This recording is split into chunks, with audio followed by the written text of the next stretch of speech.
Hello, I am Dr. Nazia Khadoon, dermatologist from Dehradun. Today I will give an overview over moisturizers. Moisturizers are integral part of daily skin care and individual applies it throughout the life in the form of oil massage, lotion, sunscreen or any form. Moisturizers are prescribed in 60 to 80% of dermatological practice.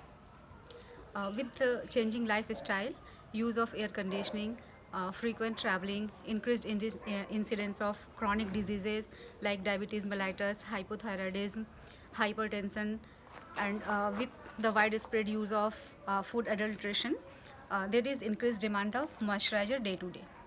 There are so many types of moisturizers available in the market, but broadly and chemically it can be divided into four types. The most common is emollients. Emollients are short chain fatty acids. It contains sterols, squalene, ceramides, and its derivatives. And these emollients are indicated for dried skin conditions like eczema, atopic dermatitis, papillosquamous disorders like psoriasis, lichen planus. And this is most commonly used form. The second form is humectant. Humectants are low molecular weight substances like glycerol, polyethyl lactate, urea, and hyaluronic acid.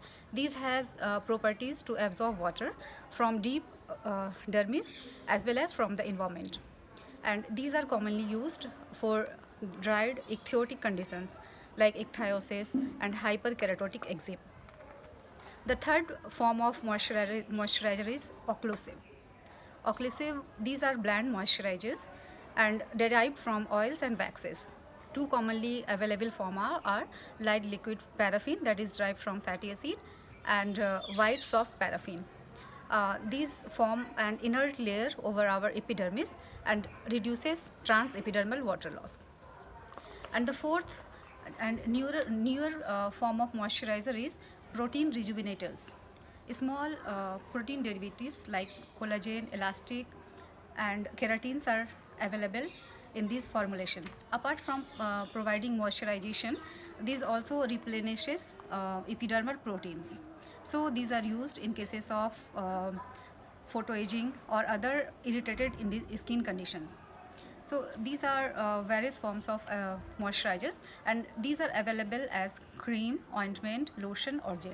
So which form we have to apply and what should be the ideal frequency of application. So I will discuss about the preparations like ointment. Ointment are occlusive substances. They are cosmetically very unacceptable and these are sticky. So the use of ointment is limited for thick hyperkeratotic conditions of palm, soles and for limited body surface areas. While cream formulation is better and it is most commonly prescribed form and it can be applied over a wider surface area, and the best time of application for a cream is after taking a shower.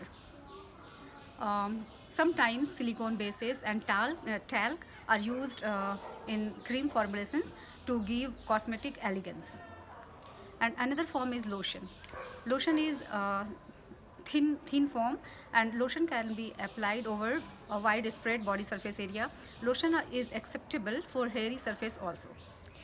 And lotion is better for summer season. And apart from this, newer gel formulations are available. Gel formulations have better acceptability.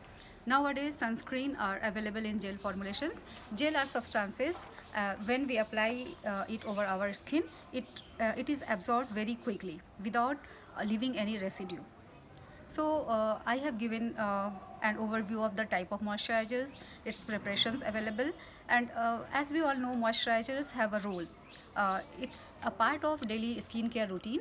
Apart from daily skincare, it is widely have some therapeutic as well as preventive roles in so many skin conditions like eczema, allergic contact dermatitis, irritant contact dermatitis, atopic dermatitis, ichthyosis, and apart from these other skin conditions, they also have exfoliative forms. So while in exfoliative form also, moisturizers have pivotal role to play. Thank you.